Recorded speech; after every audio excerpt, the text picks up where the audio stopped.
a gangster who schemes for a very powerful ancient weapon, ends up in prison and freed by the man who put him there.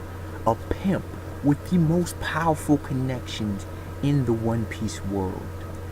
A queen who is also the captain of the only all-female pirate crew. A revolutionary turned warlord. A former warrior turned pirate turned protector of his people and a statesman. The world's greatest swordsman who sails alone and is friends with Yonko Shanks. A necromancer who has a grudge against Yonko Kaido. And finally, the newest, most aspiring, ambitious of them all, the one who betrayed and schemed and plotted and eventually became so much more, a Yonko. Yo, if you don't realize what this is, I was naming out each of the Shichibukai pre-time skipping what each one of them are. Okay, the first one was Sir Crocodile, the gangster turned in prison and freed by Luffy. You had Don Quixote, Doflamingo. We learned much more about him in post-time skip. Okay, in the New World, he has deep-rooted connections. We learned so much more about that in the Dressrosa arc, and we still don't even know the full scope, magnitude of it all. Then we had what? I was mentioning Boa Hancock as the queen, you know, the protector, and of not only her pirate crew but also her people on Amazon Moon. I mentioned Bartholomew Kuma, and his name's always a mouthful to me. Then there was what was it, Jinbei? Then I believe Dracula, Hawkeye's Mihawk, man. And Gecko Moria. And in the last but certainly not least, we had Blackbeard, Marshall D. Teach. Yo, this video, as you can see, I decided to bring that introduction to get people to understand the scope, the individualism, okay, of the Shichibukai. Now, for those who don't know, who are not privy to what the One Piece lore and all that, the Shichibukai are the 7 warlords. At any given time, there are 7 pirates who are government-sanctioned pirates. They are privateers, ladies and gentlemen. Kind of how it was, for example, what's his name? Was it Captain Kidd? I believe Captain Kidd was a privateer until he got, you know, screwed over by the government and hanged as a pirate. Anyways, the privateers, I've explained in a couple other videos. They, like I said, government-sanctioned pirates. In the One Piece world, it expounds upon that beautifully, because we have all different shades. I mean, you have from the shadiest folks to some pretty upright dudes, not gonna lie. They're all pirates, they're all outlaws, but they're ready to play willingly by the government's rules, okay? And also to help the Marines from time to time, although that's an iffy situation, as you especially see with Boa Hancock at Marineford. She attacked both Marines and pirates, the Allies, and did she attack any of the Whitebeard crew members? I'm not sure about that one. But anyways, as you see in this title, this video is going to be relatively quick, not gonna lie. It's going to be about the role of the Shichibukai at Marineford, and I will break it down into the 3 overall connecting factors of the current Shichibukai at the time, and also the former Shichibukai that were present. Obviously there were 8 at the time. And also, when you add into the fact of, I will add a bit about each of the personal goals and reasons for why they were at Marineford, because it's very interesting that the Shichibukai, all of them were at Marineford. Now, first and foremost, while all of them were at the Marineford, at least those who were supposed to be there, was it 7 at the time? Yeah, Gecko Moria was still involved. They were there to help, aid, mind you, the Marines at Marineford to protect, to secure Ace's execution.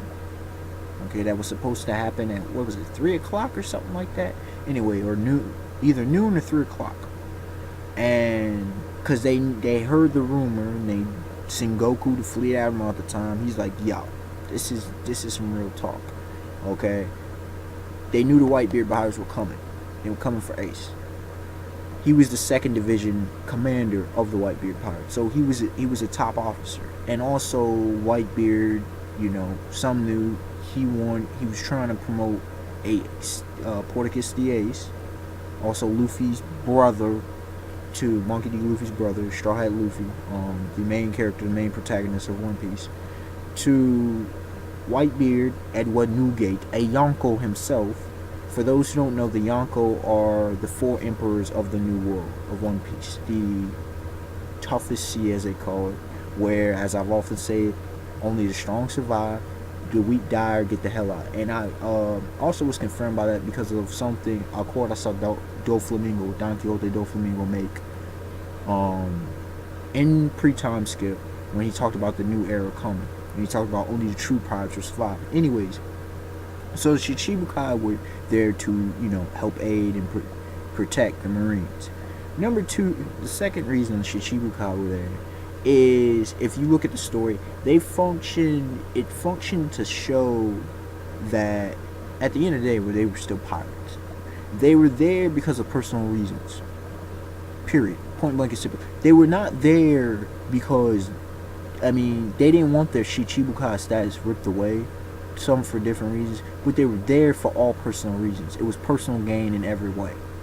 Period. Third reason, it was there to, how to say this? Why the shit? The third reason, the Shichibukai. How do I word this? They were there for plot progression. They really were, to kind of, for suspenseful reasons and for anticipation reasons. Now, this video I should have said it earlier, but this video is one of 2 that kind of sparked because of a small conversation, brief conversation I had with a dude, and I told him these videos were coming. Anyways, so those are the 3 reasons: to aid the Marines for private, individual reasons, and also for suspense, anticipation, because for what's to come in the New World, and then further on in One Piece arcs and whatnot. Now, because we did see some pretty epic clashes, the Mihawk Vista clash. I forgot about even the Mihawk Crocodile clash. You had how can you forget about Doflamingo Crocodile, where he cuts Crocodile's head off. Obviously, Crocodile was still living, but just a whole bunch of clashes. Now, when you really look at it, what's the main point about the Shichibukai? We saw the individualism, and like you see in my thumbnail, it says individualism and balance. They provide balance between the Marines and the Yonko. And I'm going to do the next video, I'm just going to tell you. It's going to be right after this one. It'll be uploaded right after. I'm going to talk about the importance of the Yonko and the politics in One Piece, understanding the politics of One Piece. Now, the Shichibukai are supposed to provide balance between, in order to aid part of the big 3. Besides the government, part of the big 3 of it all, to aid the Marines in balancing. It's strange, but it kind of works. And the reason it's 7 is very interesting, but I get it. And why only 7 is very interesting that they pick 7. But that's probably a whole nother topic for a whole nother video. Anyways, personal gain of it. When you look at Crocodile, now Crocodile, like I mentioned, Luffy beats him on Alabasta. We don't see him for a while. We see him in Impel Down. He's one of the level 6 prisoners. Okay, and with Crocodile, of course, escape is great. Come on, that makes perfect sense. But he went to Marineford in order to get Vendetta, because for some reason we don't understand why he didn't link Whitebeard. He wanted Mr. One, Das Bones, as I recently saw him once again called. Yeah, and he just see a character like Crocodile, Sir Crocodile. There's still some stuff we don't know. We don't know his backstory. Ivankov knows him. Emperor Ivankov from the Okama Island, and who's also a revolutionary, works on the dragon. So Monkey D. Dragon, Luffy's father. So there's a lot of stuff we still don't know about. You know, we don't know about Crocodile. We don't know a lot of the Shichibukai, and I think that's one thing Oda definitely needs to expand upon. Moving forward, even these old ones that we haven't seen for. I'm thinking all of them are going to play big parts in this. And we also got to realize Crocodile was a New World veteran like Gecko Moria, but he got kicked out. He got kicked out of New World and back to Paradise. So there's a lot of complexity with why Crocodile is there. Parts that we do know and parts that we don't understand. Now with Don Quixote Doflamingo is definitely there, sort of with the Marines bidding, but he was there to have fun. He was all smiles. The era of smiles, the new era. And he knew what this war meant. See, he long saw this kind of stuff coming. Doflamingo. Now, Doflamingo has mad connections. Now, since the anime has not caught up to the manga, I will not reveal, I will not spoil the people. But let me tell y'all, Dressrosa arc. From the quarter way through to now where we at, man, let me tell you, Doflamingo. When I say he has the most powerful connections, New World. We even see in the anime, so it's not really a spoiler. We see him called Joker. We know he was the heavenly demon. Okay, this dude, underworld connections. He's the king of the underworld. He's the lord of the underworld.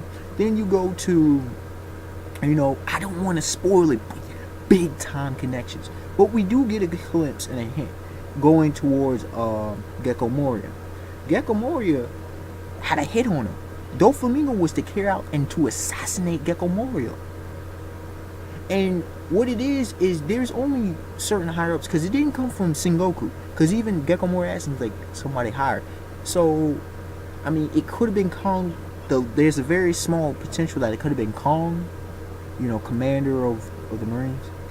I forget, not fleet commander, not fleet admiral, but it's slipping my mind what he actually is. But he's the highest officer. We've only seen him once when he talked to Sengoku when Sengoku retired. But it most likely, and most people suggest that it comes from the Gorosei. You know, the 5 pretty much wards. They the real rulers of the government. So he probably got the hit. We see Doflamingo, we see his power, a bit of his powers, and we see some kind of things. You know what I'm saying? You know, he also, him and Crocodile, that whole, he wanted Crocodile's aid. And so, there's a whole thing. So that aspect, we saw individualism. Now, with Boa Hancock, it's very simple. It was to protect her people. She didn't even want to go, but it was also to help Luffy. But she's like, I'm going to protect my people. Okay? That was her thing. She needs her Shichibukai status to make sure Amazon Lily is not invaded, is not, you know, the world government doesn't lash out against it. She wants to protect her people as a queen, and she just beats like that. But she also showed her disdain. She has a disdain for men except Luffy, and there's a lot of it, but that's her main reasoning. Now, when you go Bartholomew Kuma is very interesting. Okay. He, at this point, now I should have mentioned, he was being turned into a cyborg, android at this point. And he was, at this point, I think he's still, no. Was he completely flipped? He wasn't, he was almost completely flipped. Even Ivankov knows, he was almost completely flipped and turned into the government's real dog, okay? We haven't seen him post-time skip, but, you know, the pacifistas were modeled. There are these, you know, these robots that were modeled after Kuma, giving lasers and stuff. So Kuma, it was really a government cult, but at the same time, we don't know why he volunteered for Vegapunk to make him, Dr. Vegapunk, to make him into an android. So still more One Piece mystery, as usual. Now when you look at, who do we have? We have, believe I said Jinbei. Did I say Jinbei next? I'll go with Jinbei. Jinbei, like I told you, he, like, you see his backstory on Fishman Island, the whole thing with Fisher Tiger, joining the pirates, then getting Shichibukai status, that whole thing all along, how that fella used to be with the Sun Pirates, and I mean, you know, for the Fishman, you know, he's to protect his people, but he gets locked up because he doesn't agree with, I forget exactly the reason he was locked up, but he's also in level 6 of Impel Down, along with Crocodile and some of the baddest people of that era. And he's a fugitive. Luffy helps bring him out, and he really vibes with Luffy, and Luffy's becomes a good friend of his. So it was to help Luffy. You could also say it would, help protect Luffy, but it would also say to get maybe a little bit back at the world government. You know, it is what it is. Former Shichibukai, and we got Mihawk. Mihawk didn't even. He just was there. See, Mihawk, we don't know. There's so much mystery surrounding Mihawk. He's one of the most mysterious, along with Doflamingo. And there's going to be a video I'm going to do, which I've been meaning to do for a while. 5 Lords of Mystery in One Piece, and Mihawk's part of it. Anyways, Mihawk, he was just there. See, he's like Shanks. They're about that piece. They're the most sensible guys. He was just there.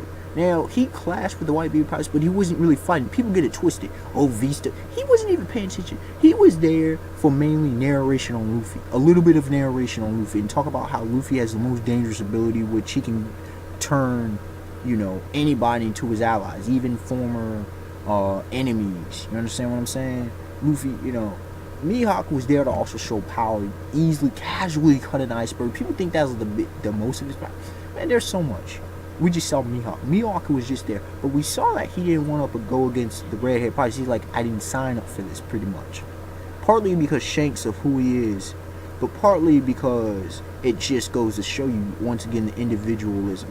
Mihawk, Crocodile, and Doflamingo.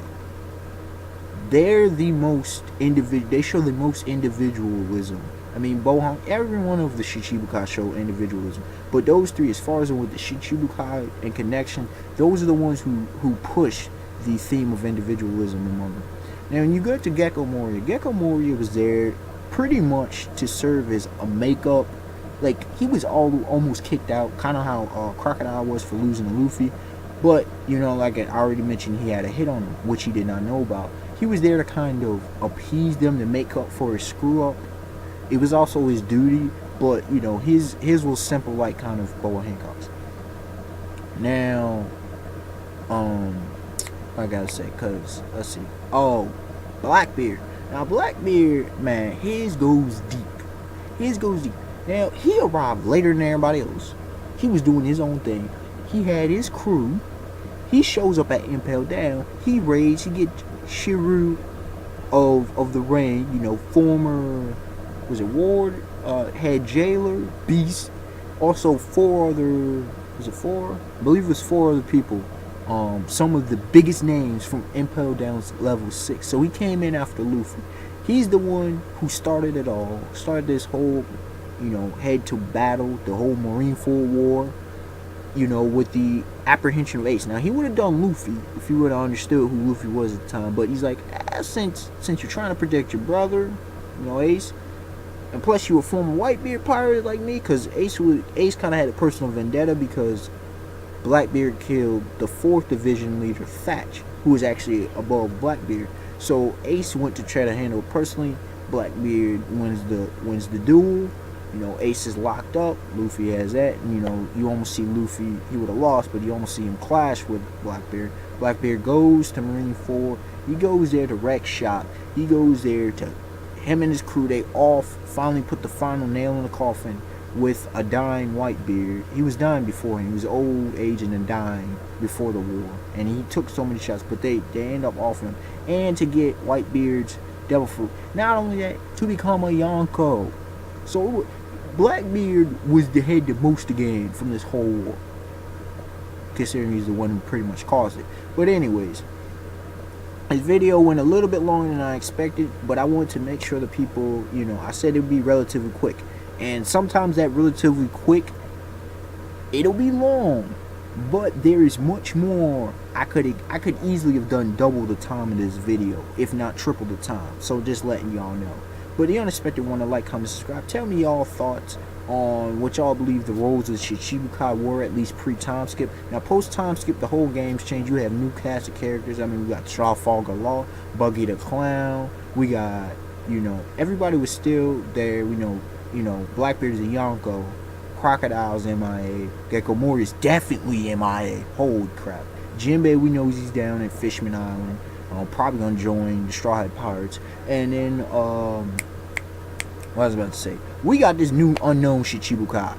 I'm really stoked to see him or her. I'm thinking to see, dude, Oda, show this Shichibukai. But that's a whole nother topic for a whole another day. Alright, y'all. peace. Have a beautiful day, beautiful night.